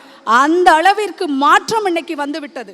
அதையும் மீறி ஒரு படி மேலே போய் ஆசிரியரே தேவையில்லைன்னு சொல்லி கம்ப்யூட்டரில் ஆன்லைன் மூலியமாக படிக்கக்கூடிய வசதி வாய்ப்புகள்லாம் இன்னைக்கு வந்துருச்சு. அப்படின்னா அது அறிவியல் வளர்ச்சி இல்லையா ஐயா? இன்னைக்கும் நம்ம பெருமைப்பட்டுக்கிறோம், அப்படியே நெஞ்சை நிமித்திக்கிட்டு அப்படி பெருமிதத்தோடு சொல்கிறோம் நம்மளுடைய தமிழ் இலக்கியங்களை பற்றி. அந்த இலக்கியங்கள் எல்லாம் ஆதி காலத்தில் எப்படி இருந்தது? ஏட்டில் எழுதி வச்சுட்டு போயிட்டாங்க. அது என்னாச்சுன்னா கரையான் தின்னு பூரா அழிஞ்சு போச்சு, காலத்தில் அழிஞ்சு போச்சு. அப்படி அழிந்தது போக மீதி இருக்கிறதையெல்லாம் தேடி பிடிச்சு கண்டுபிடிச்சு நூல் வடிவில் கொடுத்தாரே ஊவே சாமிநாத ஐயர். அதனால தான் அவரை இன்னைக்கும் தமிழ் தாத்தான்னு சொல்கிறோம். அது மட்டும் இல்லைங்கய்யா, இன்னைக்கு நம் இலக்கியத்தில் இருக்கக்கூடிய நல்ல விஷயங்களை எல்லாம் கம்ப்யூட்டரில் ஃபீட் பண்ணி வச்சுருக்கோம். இங்க இருக்கிற நம்ம இலக்கியத்தில் இருக்கிற நல்ல விஷயங்களை உலகத்தின் எந்த கடைக்கோடியில் இருப்பவன் கூட தெரிந்து கொள்ளக்கூடிய அளவிற்கு வசதி வாய்ப்புகளை ஏற்படுத்தி கொடுத்திருக்கிறது என்றால் அது அறிவியல் வளர்ச்சி இல்லையா? ஒன்றும் இல்லைங்க, இன்னைக்கு பிள்ளைய கடல் கடந்து கட்டி கொடுத்துட்டோன்னு சொல்லி கதற வேண்டாம், கவலைப்பட வேண்டாம். அதே மாதிரி அவ்வளவு தூரத்தில் இருக்கிறாங்களேன்னு சொல்லி அழுத்து கொள்ள வேண்டாம். ஸ்கைப்புங்கய்யா, அப்படியே கம்ப்யூட்டர் முன்னாடி உங்களுக்கு எனக்கு இருக்கிற இடைவெளி கூட அதிகங்கய்யா. முன்னாடி உக்காந்துக்கிட்டு அப்படியே என் பக்கத்தில் எதிரில் உட்காந்துருக்கிற மாதிரி பார்த்து பேசி தங்களுடைய கருத்துக்களை பரிமாறிக்கொள்ளக்கூடிய அளவிற்கு இன்னைக்கு அறிவியல் ஒரு வளர்ச்சியை கண்டு ஒரு எளிமையாக்கி கொடுத்திருக்கிறது என்றால் அது சமுதாய வளர்ச்சிக்கு உறுதுணையாக இல்லையா? இன்னைக்கு கடவுளே கம்ப்யூட்டரை கையில் வச்சுக்கிட்டு ஒவ்வொருத்தரும் செய்யக்கூடிய வினைக்கு தகுந்த மாதிரி உடனடியான பதிலை தட்டி கொடுக்கிறான் என்றால் அதுதான் அறிவியல் வளர்ச்சி. கடவுள் கூட படிப்படியாக தாங்க உயிரினங்களை படைச்சார். ஓரறிவு படைத்த மரம் செடி கொடியை படைத்தார். அடுத்ததாக நத்தை சங்குன்னு சொல்லக்கூடிய ஈரறிவு உயிரை படைத்தான். கரையான் எறும்புன்னு சொல்லக்கூடிய 3 அறிவு உயிரை படைத்து, நண்டு வண்டுன்னு சொல்லி 4 அறிவு உயிரை படைத்து, விலங்குகள்னு சொல்லக்கூடிய 5 அறிவு உயிரை படைத்து, இறுதியாக தான் சிந்தனை ஆற்றல் கொண்ட பகுத்தறிவுன்னு சொல்லக்கூடிய மனித இனத்தை படைத்தான் என்றால் அதுதான் அறிவியல் வளர்ச்சியை தவிர வேறொன்றுமில்லை. அப்படிப்பட்ட அறிவியல் வளர்ச்சியை ஆக்கத்திற்கு பயன்படுத்தி இந்த உலகம் உய்ய அனைவரும் பாடுபடுவோம் என்று சொல்லி இந்த நல்ல நாளில் உலக தொழிலாளர்கள் அனைவருக்கும் தொழிலாளர் தின வாழ்த்துக்களையும் கூறி இந்த அருமையானதொரு வாய்ப்பை ஏற்படுத்தி கொடுத்த கலைஞர் தொலைக்காட்சிக்கும் நன்றிகளை தெரிவித்து நான் விடைபெறுகிறேன். நன்றி, வணக்கம். அறிவியல் வளர்ச்சிங்கிறதுக்கு ஏகப்பட்ட உதாரணங்களை சொன்னாங்க. ஒரு காலத்தில் அந்த அறிவியலை நிலைநாட்டுறதுக்கு நம்ம அறிவியல் அறிஞர்கள் என்ன பாடுபட்டிருப்பான். பூமி உருண்டைன்னு சொன்னதுக்கு வாய் வாயாக அடிச்சிருக்காங்க. அவனை சொல்லுவையா? பூமி உருண்டை கிடையாது, உருண்டைன்னா உருண்டையிலே அடிப்பான்டா அவனியா. பூமி தட்டை சொல்லு முடியாது, உருண்டை நான் கண்டுபிடிச்சதான் உண்மை அப்படின்ட்டு தன்னுடைய அறிவியல் உண்மைக்காக உயிரை கொடுத்த புரூனோ என்ற அறிவியல் அறிஞரை இன்னைக்கு நம்ம நினச்சி பார்க்கணும்யா. நம்ம இன்னைக்கு அறிவியல் யுகத்தில் வாழ்கிறதுக்கு தன்னுடைய உயிரையே அர்ப்பணித்தான் புரூனோ அப்படிங்கிற ஒரு அறிவியல் அறிஞர். ஆனால் அவர் பேரெல்லாம் வர்றதில்லை. ஆனால் இன்றைக்கி புவியீர்ப்பு விசை பூமி உருண்டைன்னு கண்டுபிடிச்சவர்னு சொன்னோன்னே கலீலியோ பேர் தான். அருமையாக பேசினாங்க. இனி அவர்களுக்கு பதில் சொல்லணும். நிறைவாக மனித உழைப்பே என்ற அணியை நிறைவு செய்ய புதுகை கவிஞர் முத்து நிலவன் உங்களுடைய கரவொலியோடு பாட்டோடும் பேச்சோடும் உங்களை மகிழ்ச்சி கடலில் ஆழ்த்த வருகிறார். நடுவர் அவர்களே, என் மாப்பிள்ளை சிவகுமார் வந்தார். பயங்கரமான ஒரு கேள்வி கேட்டார். இந்த மைக் இல்லாமல் உன்னால் பேச முடியுமா? இந்த கண்ணாடி இல்லாமல் பேச முடியுமா? இந்த பேப்பர் இல்லாமல் பேச முடியுமா? நான் கேட்குறேன், மைக்கு அந்த இடத்துலேருந்து அந்த மைக்கிலேருந்து ஒயர் போது பாருங்க, அந்த உழைப்பாளிகள் எல்லாம் சேர்ந்து உங்களுக்கு ஒளி கொடுத்தால்தான் அந்த மைக்கு கேட்கும். அதுதான் நடுவர் அவர்களே. இந்த நாம எல்லாம் வெளிச்சத்தில் இருக்கோம். ஆனால் உழைப்பாளிகள் எப்பவுமே வெளியில் வரவே மாட்டாங்க, வெளியில் தெரியாது. உழைப்பு என்பது பொது உடைமை, விஞ்ஞானம் தனி உடைமையாய் ஆனதனால் வந்த கேடு.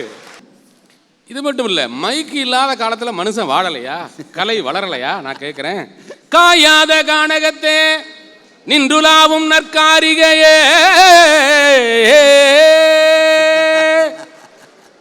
ஏற கட்டில 8 ஊருக்கு கேட்குற மாதிரி பாடி வளர்ந்ததுங்க நம்ம கலை. அப்போ மைக்கு கிடையாது நடுவர்களே.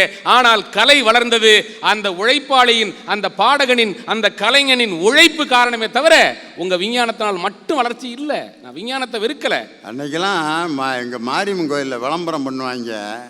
மைக்கெல்லாம் கிடையாது, ஒரு சின்ன மெகாஃபோன் ஒன்று வச்சுருப்பான். அதுக்கு ஒரு பொடிக்கு விளம்பரம் கொடுப்பாங்க. ஆஸ்திரேலியா, அமெரிக்கா, ஐரோப்பா ஆகிய நாடுகளில் மக்கள் விரும்பி போடுவது TAS ரத்தின பட்டட பொடி. நீங்கள் வாங்கி விரும்பி போடுகின்ற பொழுது உங்களுடைய அறிவு கூர்மையாகும், உங்கள் நெஞ்சு சுகமாகும், உங்கள் வயிறு மிகவும் சிறப்பாகும். TAS ரத்தின பட்டின பொடி. இப்போ கூட ஒரு படத்தில் ரஜினி முருகன் டீ ஸ்டால், ஆவி பறக்கும் டீயை குடிப்பதற்கு நீங்கள் நாட வேண்டிய இடம் ரஜினி முருகன் டீ ஸ்டால். இந்த மாரியம்மன் கோயிலில் விளம்பரம் அடாடாடாடாடா. ஆஸ்திரேலியாவில் இருக்கவங்க பொடி போட்டுக்கிட்டு இருக்காங்களாம். நம்மளுக்கு மைக்கில் அனௌன்ஸ் பண்ணுறான், ஆஸ்திரேலியா, அமெரிக்கா ஆகிய நாடுகளில் மக்கள் விரும்பி போடுவது பட்டடம் பொடி. ஆஸ்திரேலியாவில் போய் நம்ம பார்க்க முடியுமா பொடி போட்டுக்கிட்டு இருக்காங்களான்னு? அடித்து விட வேண்டியது தான். அடித்து விட வேண்டியது தான். மாப்பிள்ளை பரவாயில்ல, என் தங்கச்சி தமிழ்ச்செல்வி வந்தாங்க, என்னமோ ஏகப்பட்ட படிப்பெல்லாம் படிச்சிருக்காங்கன்னு சொன்னீங்கல்ல, ஏகப்பட்ட படிப்பு படிச்சிருக்காங்க, ஆனால் அறிவியல் அவங்களுக்கே தெரியலன்னு நான் நினைக்கிறேன். ஒரு அறிவுள்ள உயிர்களை முதல்ல இறைவன் படைத்தான், அப்புறம் 2வது அறிவுள்ள உயிர்களை இறைவன் படைத்தான், அப்புறம் 3வது அறிவுள்ள உயிர்களை மனுஷன் படைத்தான். நான் கேட்குறேன், உயிர்களின் பரிணாமம் தாங்க உழைப்பு. இந்த கை இருக்க, இந்த கையில் இருக்கிற கட்டை விரல் இப்படி வருவதற்கு பல லட்சம் ஆண்டுகளாயின. உழைத்து உழைத்து கைகளை வெளியே கொண்டு வந்தவன் விலங்கிலிருந்து வேறுபட்டு பகுத்தறிவுள்ள மனிதனாக ஆனான் என்பது விஞ்ஞானம். அந்த உழைப்பு அடிப்படையில் இருந்ததுனால தான் இந்த உழைப்பை புரிந்து கொண்ட தொல்காப்பியர் சொன்னாங்க, ஒன்றறிவதுவே உற்றறிவதுவே, புல்லும் மரணும் ஓரறிவுணவே. தாவரங்களுக்கு உயிர் உண்டுன்னு 2000 வருஷத்துக்கு முன்னாடி விஞ்ஞானம் வளராத காலத்திலேயே உழைப்பை அனுபவத்தை புரிந்து கொண்ட தொல்காப்பியர் சொல்லிட்டு போயிட்டாரு. ஆனால் 2000 வருஷம் கழிச்சு அந்த விஞ்ஞானி ஜெகதீஷ் சந்திர போஸ் நோபல் பரிசை வாங்கிக்கிட்டாரு. நோபல் பரிசு உண்மையிலேயே கொடுக்கப்பட வேண்டியவர் தொல்காப்பியர். நடுவர் அவர்களே, உழைப்புங்கிறது ஒரு தனி சொத்தல்ல, கூட்டு உழைப்பு தான் கூட்டு சொத்து. விஞ்ஞானம் தனியாக ஒருவர் கண்டுபிடித்து விடலாம், ஆனால் அது மக்களுக்கு பயன்படவில்லை என்றால் அது சமூக வளர்ச்சிக்கு பயன்படாது என்பதுதான் உண்மை. இந்த விஞ்ஞானமே கூட்டு உழைப்பு தான். நீங்கள் நல்லா யோசிச்சு பாருங்க. மைக்கு ஒரு அண்ணாலாம் பேசும்போது பார்த்தீங்கன்னா முன்னாடி ஒரு இட்லி மாதிரி வச்சுருப்பாங்க. டெலிவிஷன் எப்படி வந்துச்சு? ரேடியோவுக்கு முன்னாடி வந்துச்சா டெலிவிஷன்? டெலிவிஷனுடைய புள்ள தான் இப்போ வந்திருக்கிற ஃபோனோ விஷன்கிறது. ஒன்று அடுத்தடுத்த வளர்ச்சி. இந்த ஒன்று வளர்றதுக்கு விஞ்ஞானிகள் கொடுத்திருக்கிற உழைப்பு இருக்கே, உங்களுக்கு தெரியும் நடுவர் அவர்களே. மின்சாரத்தை கண்டுபிடித்த தாமஸ் ஆல்வா எடிசன் 1000 பொருள்களை ஆய்வு செய்து கடைசியாக கண்டுபிடிச்சதான் டங்ஸ்டன் இழையில விஞ்ஞானம்ங்கிறது. அவ்வளவு உழைப்பு சேர்ந்தது தானே அவங்க விஞ்ஞானம். அந்த உழைப்பு இல்லாமல் விஞ்ஞானம் எங்கே வளர முடியும்? இவங்க சொன்னாங்க, கல்லணையை நாங்கள் கட்டியிருக்கிறோம். எந்த இன்ஜினியர் கட்டினாரு? நான் கேட்குறேன். 2000 ஆண்டுகளுக்கு முன்பு கல்லணையை கட்டியவன் தமிழன். அவ்வளவு ஏன் 1000 ஆண்டுகளுக்கு முன்பு சுத்து வட்டாரத்தில் 50 கிலோமீட்டர் தூரத்துக்கு மலையே இல்லாத தஞ்சாவூரில் கிட்டத்தட்ட 1 கிலோமீட்டர் உயரத்துக்கு ஏற்றிய உழைப்பின் அடையாளம். அப்ப விஞ்ஞானம்லாம் வளரல. ஆனா இன்னைக்கு விஞ்ஞானம் வளர்ந்துருச்சா, அதனால கௌரிவாக்கத்தில் நம்ம விஞ்ஞானிகள்லாம் கட்டின கட்டடம்லாம் டொடன்னு உடையுது.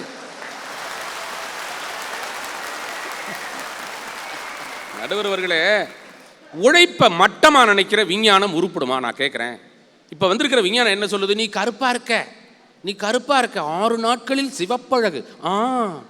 நீங்க முகத்திலெல்லாம் பூசிக்கிறது அழகு கிடையாது. அம்மாவோட அன்பான முகத்தை பார்க்கும்போது அதில் 1000 பள்ளம் இருக்கும். ஆனால் அந்த அம்மா மாதிரி அழகு உலகத்தில் உண்டாயா? அப்போ உழைப்பு மதிக்கப்பட எந்த அம்மாவையா சொல்லிட்டு இருக்க? அவங்க அம்மாவை. நான் பெத்த அம்மா உழைச்சி கண்ணம்லாம் ஓடா போய் பரதாமா இருக்கேன். நான் அந்த அம்மாவை தான் சொல்றேன். நடுவர் அவர்களே, நான் உழைக்கிற அம்மான்னு சொல்லிட்டேன். அப்புறம் நீங்க புரிஞ்சுக்கணும்ல. சரி விடுங்க, நான் தெரியாம குறுக்க வந்துட்டேன். நீ சரியா தான் போய்கிட்டு இருக்க பாதையில். நடுவர் அவர்களே, பாரதி பாடினா, உழவுக்கும் தொழிலுக்கும் வந்தனை செய்வோம், வீணில் உண்டுகளி திருப்போரை நிந்தனை செய்வோம். இப்போ என்ன நடக்குது தெரியுமா? உழவுக்கும் தொழிலுக்கும் நிந்தனை செய்து வீணில் உண்டுகளி திருப்போரை வந்தனை செய்து வாழ்வதனால் சமூகம் முன்னேறாமல் இருக்கு. 9 லட்சம் ரூபாய் கடன் வாங்கின ஒரு விவசாயியை உதச்சு புட்டு 9000 கோடி வாங்கினவன ஓட விட்டுட்டு பிடிக்கிறாங்க. ஐயா, உங்க விஞ்ஞானம் அந்த அளவுக்கு லட்சணத்துல இருக்கு. இதுல அவரு ஃபுல் சூட்ல உட்காந்து டிவிக்கு இன்டர்வியூ கொடுத்துக்கிட்டு இருக்காரு. அவரு நம்பால் செத்து நுரைய கக்கி இங்கே இப்படி படுத்து கிடக்கிறேன். எவ்வளோடா பாக்கின்னா 2300 ரூபா கட்டலையான். அவர் செத்து வாயில் நுரைய கக்கிட்டு இருக்காரு. 2000 கோடி அடித்தாலும் இட்ஸ் ஓகே பார்க்குறாங்க நம்பால். ஒருவேளை அடித்தா அதிகமாக அடித்தா நம்மளை பேசாமல் விட்டுருவாங்க போல இருக்கு அப்படிங்கிற முடிவுக்கு வந்துடுறேன். கண்ணீருக்கு வேர்வைக்கு வித்தியாசம் இருக்கு. கண்ணீர் கிளிசரின் போட்டால் கூட வந்துடும், செயற்கையாக வரவழைச்சிடலாம். ஆனால் வேர்வையை எந்த விஞ்ஞானத்தாலும் வரவழைக்க முடியாது, உழைப்பால் மட்டுமே வரவழைக்க முடியும். விஞ்ஞானம் வளர வளர உழைப்பை நீங்கள் ஏன் மறந்துடுறீங்க? ஒரு கவிஞன் எழுதுனா, 1000 மரங்கள் மரணம், 6 வழி பாதை ஜனனம், அதில் 1000 வாகனம் பயணம், ஒவ்வொரு வாகனத்திலும் ஒரு வசனம், மரம் நடுவீர் மழை பெறுவீர். கோவை நான் முத்துன்னு ஒரு கவிஞன் எழுதினான். நீங்க விஞ்ஞான வளர்ச்சியை நான் குறை சொல்லல, அது வெகு மக்களுக்கு போய் சேரணும்னா உழைப்பின் மேல் உங்களுக்கு மரியாதை இருக்கணும். நெல்லு போட்டான் விலை போகல, கொள்ளு போட்டான் விலை போகல, கடைசியா பிளாட் போட்டான் விலை போயிருச்சு என்கிற நிலைமை இருக்கிற வரை உலக விஞ்ஞான போக்கினால் இதற்கு ஒன்றும் ஆகாது. நடுவர் அவர்களே, வெறும் கை என்பது மூடத்தனம், விரல்கள் 10 மூலதனம், கருங்கல் பாறையும் நொறுங்கி விழும், உன் கைகளில் உலகம் சுழன்று வரும் என்று விஞ்ஞானம் உழைப்பாளி மக்களுக்கு நம்பிக்கையை தரட்டும். அதற்கான வாய்ப்பை இந்த மேதினம் தரட்டும் என்று சொல்லி அனைவருக்கும் மேதின நல்வாழ்த்துக்களை தெரிவித்து விடைபெற்றுக் கொள்கிறேன். நன்றி. இனிமேலும் பேசணும். கண்ணாடிக்காரருக்கு பதில் சொல்ல இன்னொரு கண்ணாடிக்காரர். வாங்க, கோவை தனபால் அறிவியல் வளர்ச்சியே என்ற அணியை நிறைவு செய்ய வருகிறார். உங்களுடைய கரவொலியோடு தனபால்.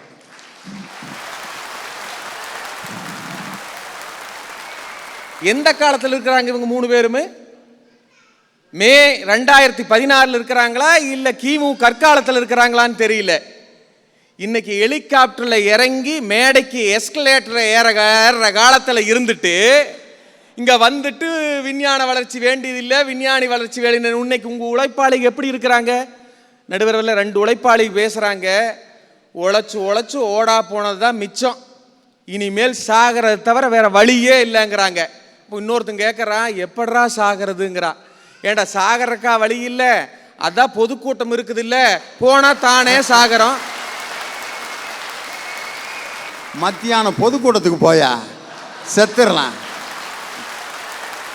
நடுவரவர்களே, உழைப்பையும் அகிம்சையும் மட்டும் போதித்த அண்ணல் காந்திக்கு கூட இந்த நாட்டிலே எதிரி இருந்தான். ஆனால் அறிவியல் விஞ்ஞானி நம் மேதக அப்துல் கலாம் அவர்களுக்கு எதிரியே இல்லை என்பதுதானே நிதர்சனம். நீங்க யோசிச்சு பாருங்க, அறிவியல் வளர்ச்சியிலே உயர்ந்து நிற்கின்ற அமெரிக்காவை பார்த்து எல்லா நாடுகளும் அண்ணார்ந்து பார்த்தது. ஆனால் அமெரிக்காவே ஒரு நாட்டை அண்ணார்ந்து பார்த்தது என்று சொன்னால், அறிவியல் விஞ்ஞானத்திலே பொக்ரானிலே சாதித்த இந்தியாவை பார்த்துதான் அந்த அமெரிக்காவே அண்ணார்ந்து பார்த்தது. ஒரு மனிதனுடைய வளர்ச்சிக்கு எது முக்கியம்? அவனுடைய கைகால் முக்கியமா இல்ல அவனுடைய மூளை முக்கியமா? கைகாலிலே குறை இருந்தாலும் கூட மனிதன் வாழ்ந்து விடலாம். ஆனால் மூளையிலே குறை இருந்தால் எப்படி வாழ முடியாதோ அதுபோலதான் கைகால்கள் என்பது உழைப்பு, மூளை என்பது எங்களுடைய அறிவியல் வளர்ச்சி.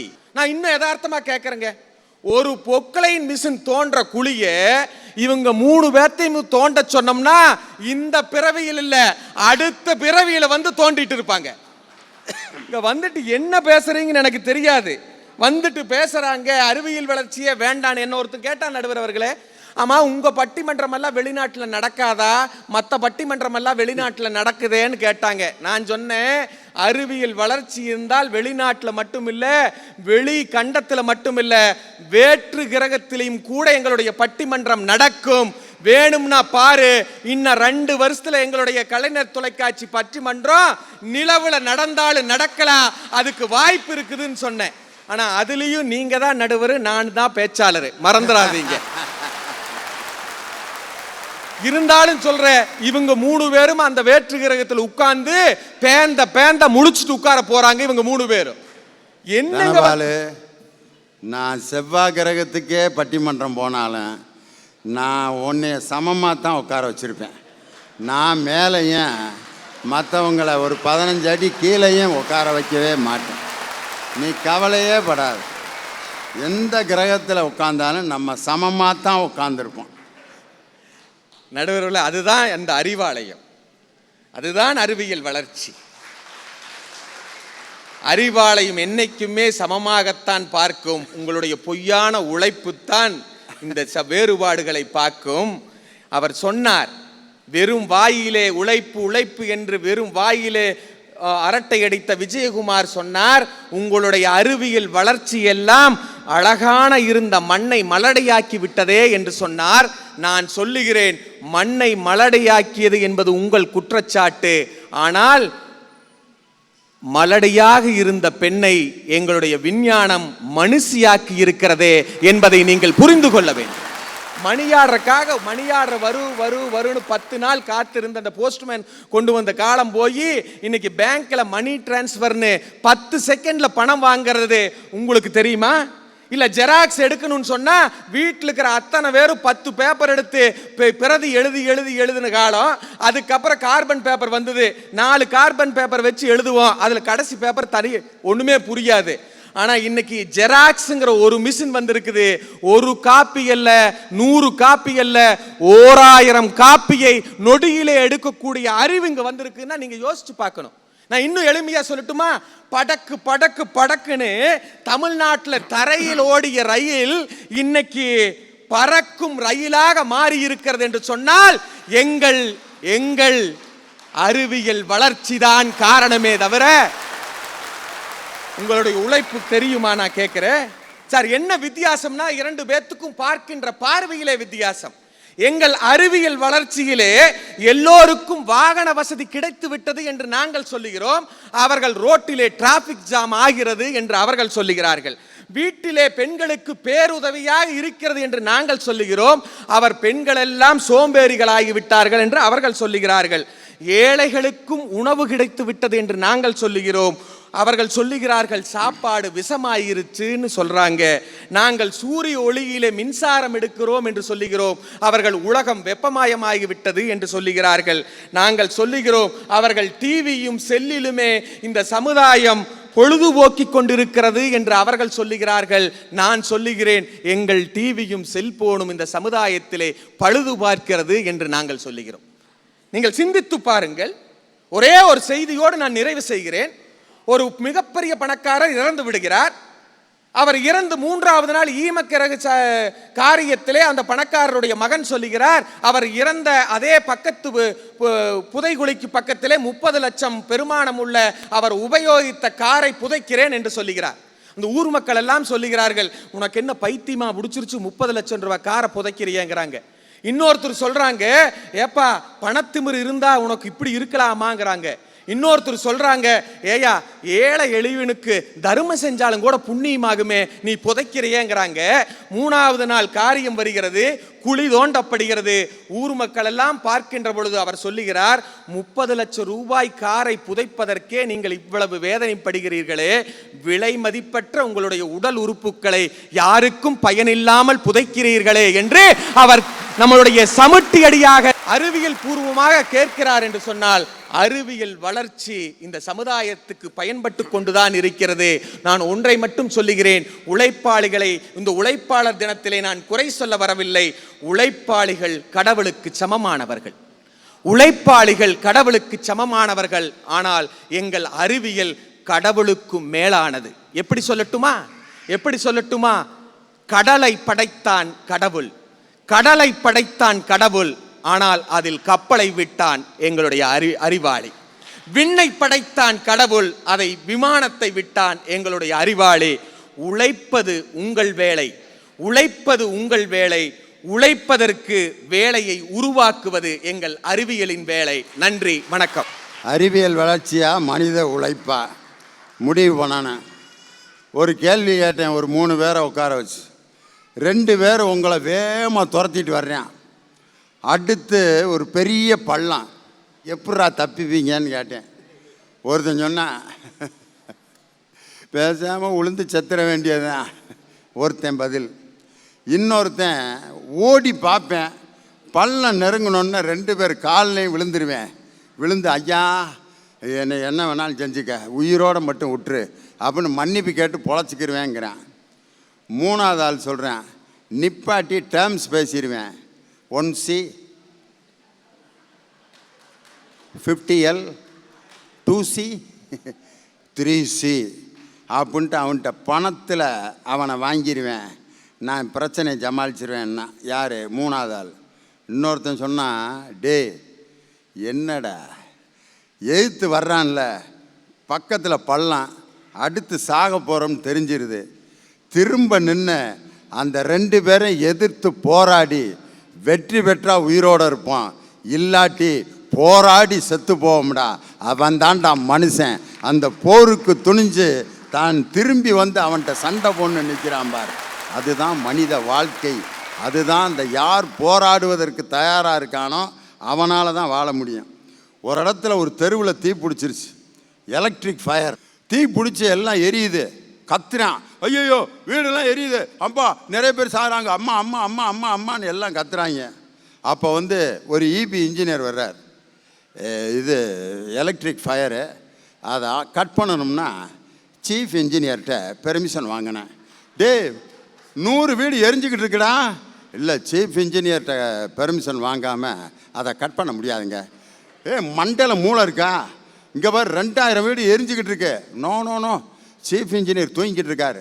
அவர் எந்திரிச்ச பிறகு அவர்கிட்ட கேட்டுட்டு தான் நாங்கள் எலக்ட்ரிக் ஃபயரை கட் பண்ணுவோம் அப்படின்னு சொல்லி கிட்டத்தட்ட ஒரு 5000 வீடு எரிஞ்சு அதுக்கப்புறம் அந்த எலக்ட்ரிக் ஃபயரை கட் பண்ணா என்ன, கட் பண்ணாட்டி என்ன? இந்த நேரத்தில் எடுக்க வேண்டிய முடிவு எதுன்னா அறிவுபூர்வமான முடிவு. அடுத்த இடத்துக்கு தீ பரவுறதுக்குள்ள அந்த எலக்ட்ரிக் ஃபயரை யார் முடிவுக்கும் எதிர்பாராமல் ஒருத்தன் கட் பண்ணணும் சுயமாக முடிவெடுக்கிறான் பார், அவன் தான் மக்களை காப்பாற்ற முடியும். ஆனால் இன்றைக்கி அப்படியா நடந்துச்சு? உங்களுடைய அறிவியல் கண்டுபிடிப்பு என்னையா ஆச்சு? இவ்வளவு பெரிய வெள்ளம் மெட்ராஸில் நடந்தோன்னே செல்ஃபோன் வச்சுருக்கவன்லாம் எங்கே வந்திருந்தான் தெரியுமா? இந்த பாலத்து மேலே ஏறி கிண்டி பிரிச்சுக்கிட்ட ஏறி hello hello hello hello, TV போச்சு, ஃப்ரிட்ஜு போச்சு, காரு போச்சு, எனக்கு முதல்ல பேச்சே போச்சுடா, யாருன்னே தெரில. 3 ஃபோன் வச்சுருக்கான், எவனுக்குமே தகவல் சொல்ல முடியல.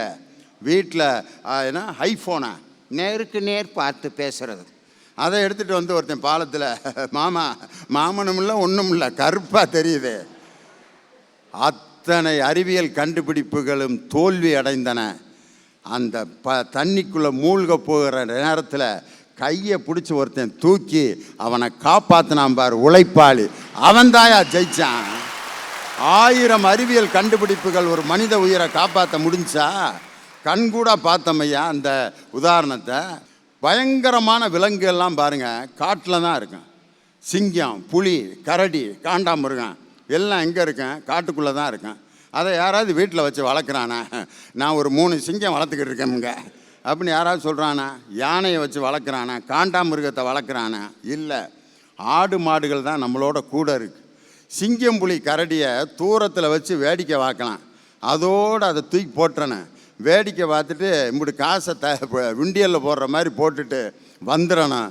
நமக்காக உழைக்கின்ற ஆடு மாடுகளுக்கு தான் நம்ம பொங்கல் வைக்கிறோம், தெய்வமாக கொண்டாடுறோம். எங்கேயாவது சிங்க பொங்கல் கொண்டாடுறானா? புலி பொங்கல் கொண்டாடுறானா? காண்டாமிருக பொங்கல் கொண்டாடுறானா? மாட்டு பொங்கல் கொண்டாடுறதுக்கு காரணம் என்னென்னா, மனிதர்களோடு மனிதர்களாக உழைக்கின்ற அந்த மாட்டுக்கு தாயா மரியாதை. தூரத்தில் இருக்கக்கூடிய காட்டு விலங்குகள் வேடிக்கை பார்க்குறதுக்கு தான் சமம். இன்னும் ரத்தன் டாட்டா ஒரு மீட்டிங் போட்டார். திடீர்னு தன்னுடைய கம்பெனியில் ஒரு பிரச்சனை வந்துருச்சு. அதெல்லாம் மீட்டிங் போட்டோன்னே ஃபஸ்ட்டு சொல்கிறாரு, இந்த கருத்தை நான் செயல்படுத்தலாம்ட்டு இருக்கேன். எல்லாம் 25 பேர் எந்திரிச்சு அப்படியே செய்யுங்கள், உட்காண்டாங்க. 2வது பாயிண்ட் வைக்கிறாரு, எந்திரிக்கிறாங்க, நீங்கள் சொல்கிறது தான் சரி அப்படின்னு 25 பேரும் உட்காந்துட்டாங்க. 3வது கருத்து வைக்கிறாரு, ஐயா நீங்கள் சொல்கிறது தான் சரி, உட்காந்துட்டாரு. Ratan Tata meeting cancel. இப்படி ஜால்ரா போடுறவங்க மேனேஜரை வச்சுக்கிட்டு என் கம்பெனியை நான் நாட்டவே முடியாதுடா.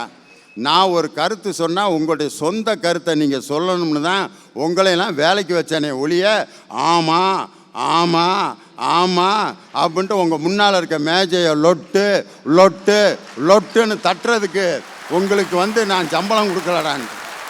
உண்மையிலே ஆமாம் சாமி போடுகின்றவர்கள் இந்த நாட்டுக்கு யார் உழைக்கிறார்களோ அவர்களுக்கு தான் வரவேற்பு.